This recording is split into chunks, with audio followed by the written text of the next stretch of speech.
first known electronic synthesizer was invented in the 1900s by inventor Thaddeus Cahill and was known as the teleharmonium. In 1901 he had his first model, and even though it was a simple version of his master plan, it weighed 7 tons in all. It produced sound by using 35 long, cylinder-shaped generators, or tone wheels. Around the circumference of the tone wheels were raised bumps. As the tone wheels rotated, a magnetic coil was held close to the bumps as they spun, which created an electric shock that produced a different sound in different keys depending on where the bumps were located and what keys were pressed. But because there was no electric speakers or amplifiers at the time, Cahill had to broadcast the synthesizer through telephone wires in order for the sound to be heard. This, being the first electronic synthesizer, paved the way for innovation and many new instruments in the future based off the same concepts Cahill used.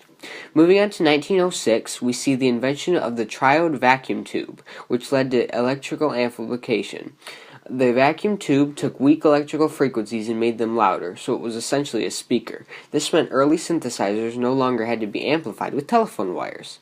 In 1907, Italian futurist Ferruccio Busoni published a book titled Sketch for a New Aesthetic of Music, which discussed using electrical sounds and other noises that were not thought musical to make music.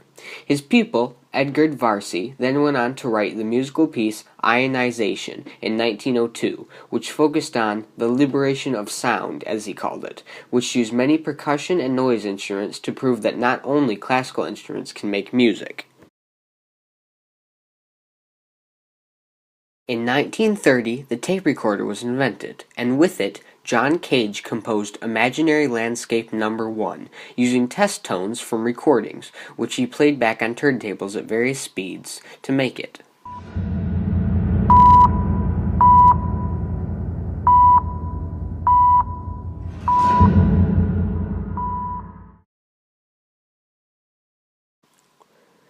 "1952 brought us 4 more compositions, using the tape recorder and the same principles John Cage used.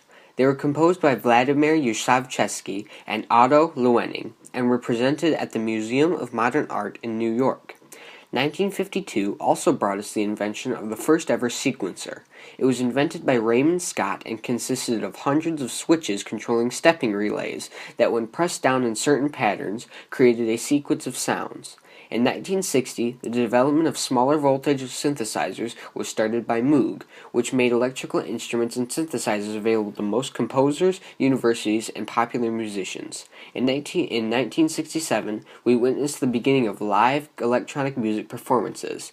John Eaton used the Syncat to perform Concert Piece for Syncat and Orchestra. The Syncat was an electronic synthesizer made specifically for live performances, and was used extensively by John Eaton. After this performance, Robert Ashley and Gordon Mumma began putting together electronic music festivals and performing them in Ann Arbor, Michigan. In 1970, Robert Moog invented the Mini Moog, a small, portable, and fairly cheap analog synthesizer. This meant that now almost anyone with a bit of money could make and produce electronic music using the Mini Moog. The use of analog also meant that the sounds from the synthesizer could be produced in real time and required no waiting or rendering of the sounds, which meant music could be produced much faster. In 1972, Barry Virchow made possibly the biggest contribution to electronic music. He invented a computer programming language specifically for sound called Music 11. This then evolved into C Sound. C Sound was then used as the basis for many other music production programs for the computer, such as FL Studio and Ableton Live. These programs are very popular and are still being used today. In 1979, Roots released What Are You Doing in Casablanca, a very popular piece of electronic music.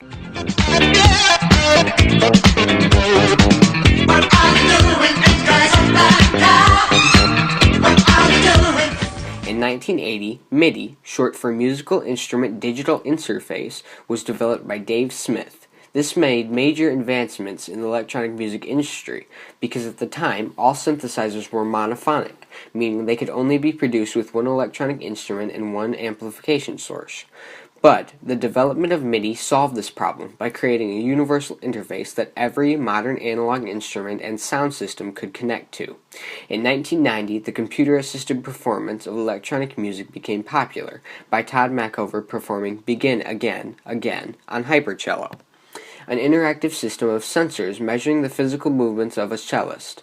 In 1989, Steinberg Cubase was released for the Atari home computer and used C-Sound integrated into a graphical user interface. It is one of the oldest and still most popular digital audio workstations to date. And in 1997, Fruity Loops Studio, or FL Studio, was released for the personal computer and was based off of the same principle Cubase was based off of. In 2001, another digital audio workstation was released for the personal computer, called Ableton Live. Ableton, Cubase, and FL Studio are three of the most popular softwares for creating electronic music around the world, even today. In 2000, Fatboy Slim enhanced electronic music with his mixture of real instruments and electronic instruments and effects in Weapon of Choice.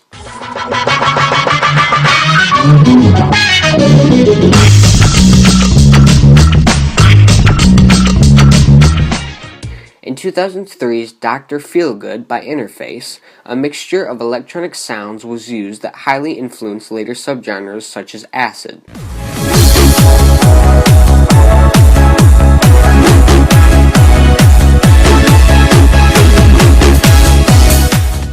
In 2005, Daft Punk made use of voice synthesis, a fairly new technique in electronic music at the time, and seemingly mastered it with Human After All.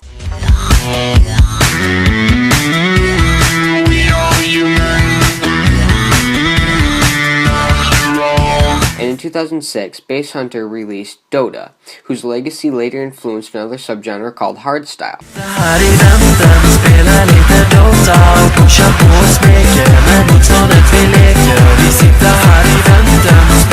2006 also brought us Midnight Request Line by Scream. It is the first known song in a subgenre we now call dubstep.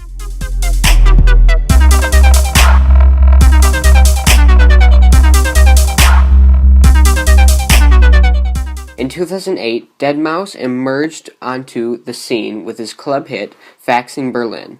Deadmau5 went on to inspire many amazing musicians as well as becoming very popular himself and earning the title of the highest grossing DJ and producer in the history of electronic music.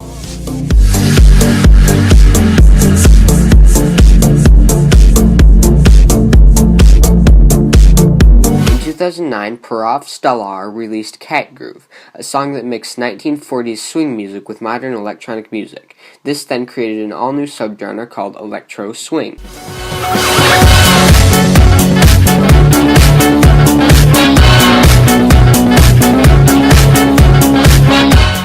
In 2011, Skrillex busts out into the electronic scene with Bangarang, an energetic mix of electronic noises and sounds based off of Midnight Request Line by Scream. This then influenced the creation of popular subgenres brostep and complextro.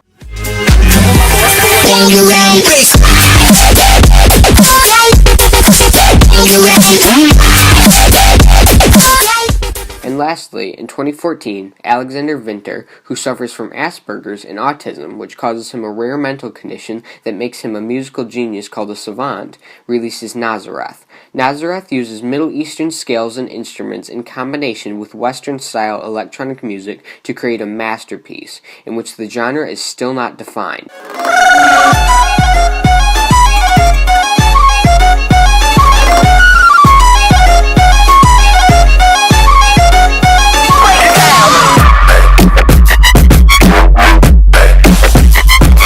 Electronic music and instruments are a very important part of the world right now, and I believe with people like Alexander and Skrillex and other emerging artists, the genre will continue to grow and become even more popular than it already is.